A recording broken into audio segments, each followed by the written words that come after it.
হে আল্লাহ, এই গরিবে কি তুমি চোখে দেখতে পাও না?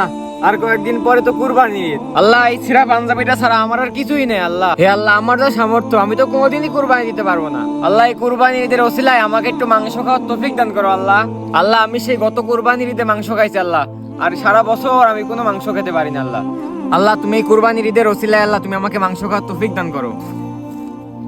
ভাই ভাই, আপনার ব্যাগের ভিতরে কি? আমার ব্যাগের ভিতর গোস্ত। কেন, কি হয়েছে? ভাই, আমি আজ 1 বছর ধরে গোস্ত খাইনি, আমাকে 2 পিস গোস্ত দিয়ে দেন না। তোর পকেট নেই গোস্ত? কি তোর জন্য আনছি? গোস্ত আনছি আমার ছেলে মেয়ের জন্য। গোস্ত কিনার ভাই কিনে খা। ভাই ভাই ভাই, কি হয়েছে আপনার? ভাই, আমিও ভাইয়ের কাছ থেকে গোস্ত চাইছি, ভাই আমাকে গোস্ত তো দিলই না, উল্টে ধাক্কা মেরে ফেলে দিল। কেন ভাই, তুমি এই ঈদে গোস্ত খাওনি? আর ঈদের দিন তোমার পাঞ্জাবির এই অবস্থা কেন? ভাই, আমি তো অনেক গরিব, এই জন্য আমার এই অবস্থা। আর আমি 1 বছর ধরে গোস্ত খাইনি, আমার অনেক গোস্ত খেতে ইচ্ছা করছে। ভাই চলো আমার বাসায় চলো, তোমাকে গোস্ত খাইতে দিব ও নতুন পাঞ্জাবি কিনে দিব। আমার বাসায় চলো তুমি।